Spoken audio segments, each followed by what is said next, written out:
We don't try to do this when we're setting up the interview. Sometimes we go a little bit back in our scheduling out in the future. So when it just so happens to have the perfect guest for the perfectly awful situation, I got to say, I don't know. Maybe that's just because those of you who tune into the Tony Kinnett Cast are truly fortunate. And of course, in this case, I'm talking about having on Peter Schweizer in the middle of this insane immigration disaster in the riots in Minneapolis. Of course, we're looking at Central and Latin America as well. No one better to talk about this than the author of The Invisible Coup, How American Elites and Foreign Powers Use Immigration as a Weapon. Of course, he's the president of the Government Accountability Institute. Peter, thank you so much for coming on at, may I say, the right time.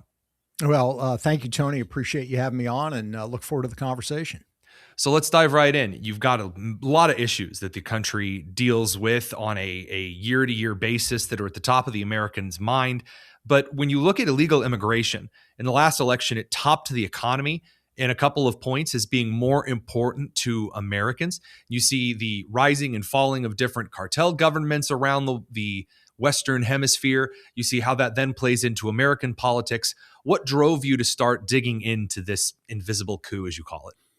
Well, it's a great question. I mean, as our entire country has, I've been engaged in the immigration debate and discussion for years. And primarily that's been a conversation about jobs, about crime on our streets, about American culture, all of which are important topics. I'm not minimizing those, but the sealing of the border was an enormous accomplishment, but it fails, I think, to recognize the full extent of the problem. And that is not just mass immigration. It's what I call the weaponization of immigration. So what do I mean by that? I mean weapon deployed it's a weapon deployed against us by adversarial countries and by adversarial movements. In other words, they see mass migration as a means for advancing their political interests inside the United States to our detriment. So just to give you one example, throughout the book, this is not me saying this. I actually use the words of these foreign powers to explain what they mean. Let me just read you, if I could, Tony, two quotes, please, from Mexico. And think about this in the context of how we tend to view immigration from Mexico. The first is from a Mexican government report in December of 2024, written by one of Sheinbaum's top political aides. She's the president of Mexico. Quote, "We already know that the Mexican population in the United States reaches 39.9 million. We Mexicans are retaking our territory." Or this one from a powerful senator in Mexico. He's a member of the Morena party, the ruling party. Right. He sits on the National Defense Committee, which is the most powerful committee in the Mexican Senate. Well, wait. That one committee that does the most business with China, is it that particular committee? Yes, it would be that committee. Exactly right. Oh, please continue. This is what he said. And you can find literally dozens of quotes like this.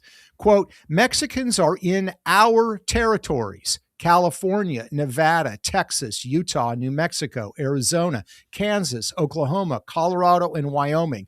We're going to take back the territory that was stolen from us," end quote. So, what does that mean? What it means, and what I lay out in the book, is they actually have a network and machinery in the United States that is Mexico's attempt to exert sovereignty inside the United States. They are involved in organizing these anti-ICE protests. They are meddling in our politics. And so they view migrants coming from Mexico en masse, not just in the context of the economy and a safety valve for them. They actually view it as a weapon to deploy against us. And they're not alone. China does the same thing, the Muslim Brotherhood, et cetera. That's the way we need to start looking at immigration. So again, it's interesting that you bring up these particular series of quotes. I'm going to get the smaller elephant out of the way before we tackle the much larger one in the room.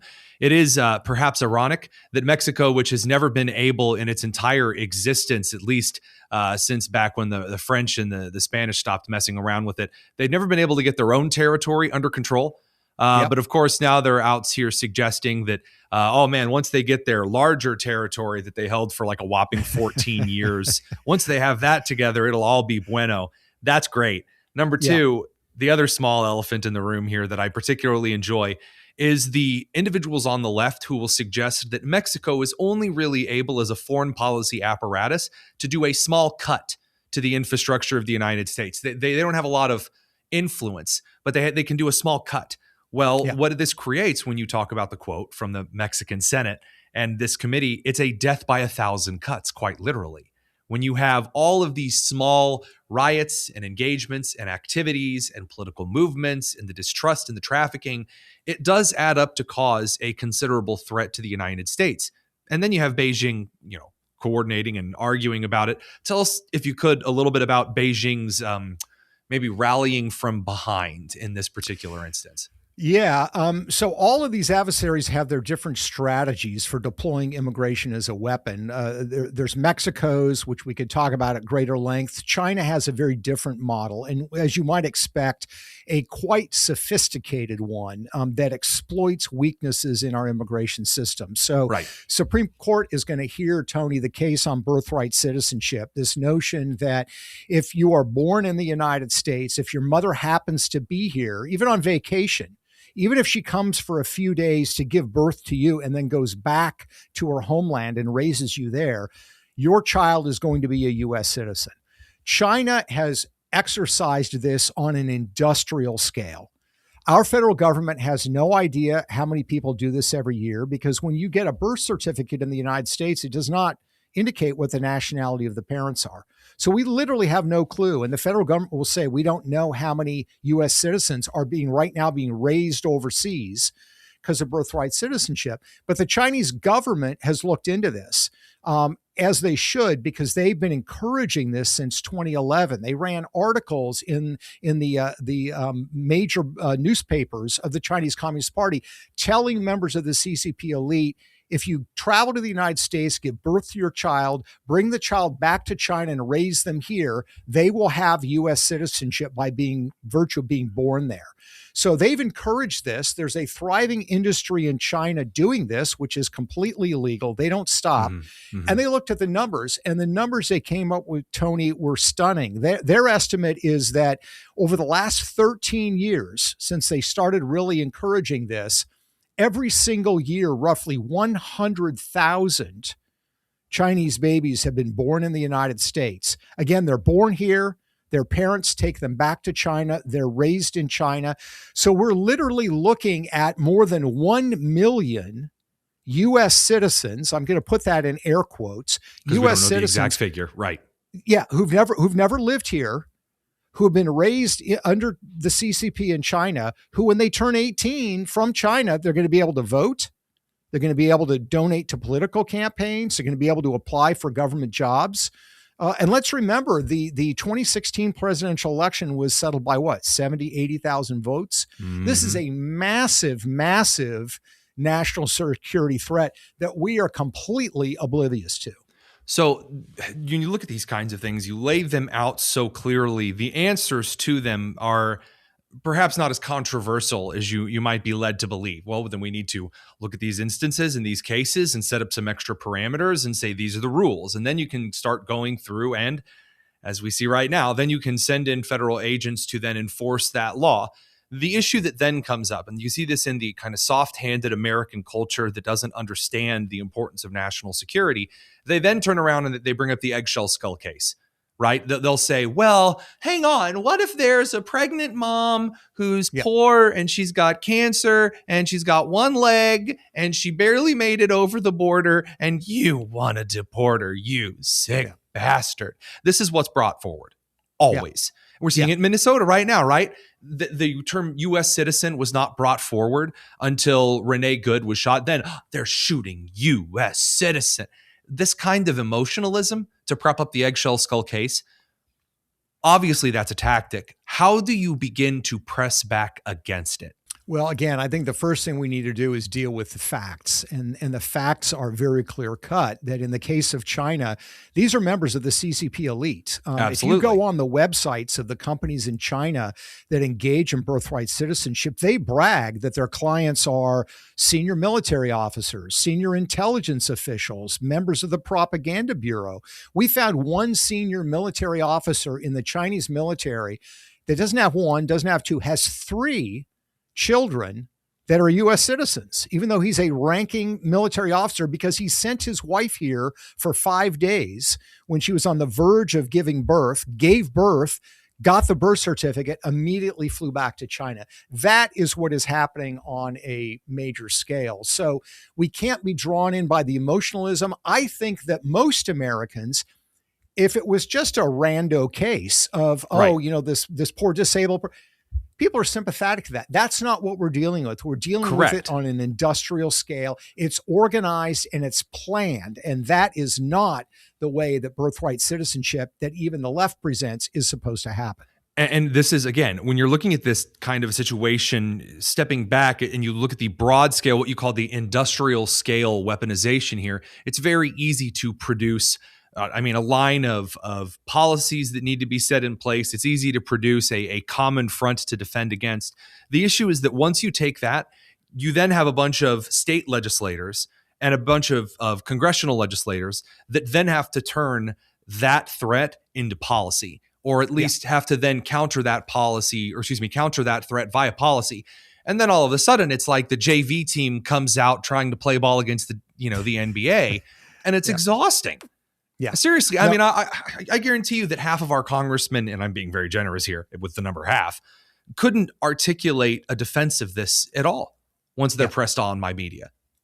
Now, I think you're raising a hugely important point here when it comes to some of these issues, because they're supposed to be handled at the state and local level. So look at this issue of birthright citizenship, and one of the offshoots of it, which I think is even more sinister in a way, and that's the use of surrogacy. You've got senior CCP officials in China that are hiring surrogate mothers, primarily in California, because California does not regulate this at all. The CCP official will pay the woman $50,000. She will be injected with his sperm. She will become pregnant. She will give birth. The child will then be picked up, oftentimes by a third party, even not by the father. And that child will be returned to China. Again, born in the United States. In this case, they have an American birth mother. They will be granted U.S. citizen. We have no idea how many are doing this, but the Wall Street Journal ran a piece 3-4 weeks ago highlighting just one CCP-linked businessman in China who has more than 100 children born in the United States this way. Just one man. And when we researched this, we found just in Southern California, 107 Chinese-owned businesses that specialize in this kind of surrogacy. And the problem is, this is regulated in a lot of other states. In California, there is no regulation on any of this.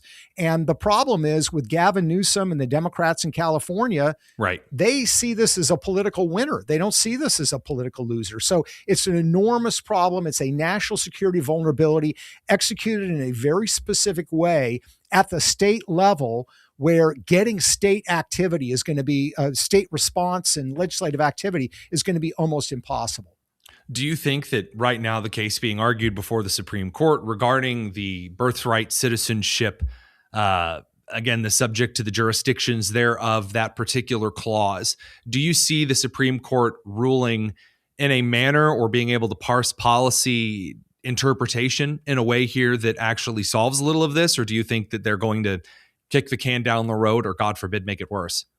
I think the Supreme Court will handle this in an appropriate manner. And what I hope and believe they're going to do is say that no, unrestricted granting of citizenship to anybody who happens to be born in this country is completely ridiculous, especially the notion of this birth tourism. The people that are coming here for one purpose. They don't work here. They don't live here. They don't have any connection here whatsoever. Where it talks about under the jurisdiction thereof.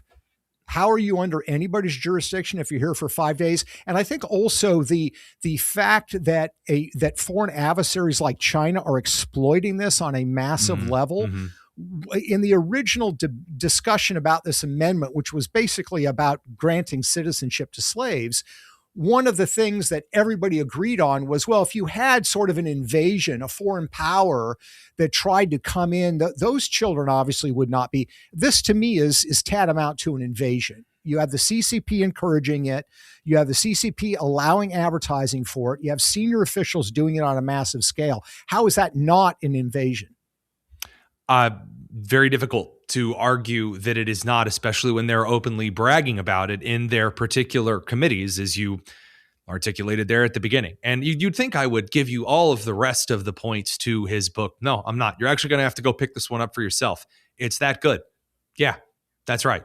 Peter Schweizer, The Invisible Coup. Again, excellent stuff as usual.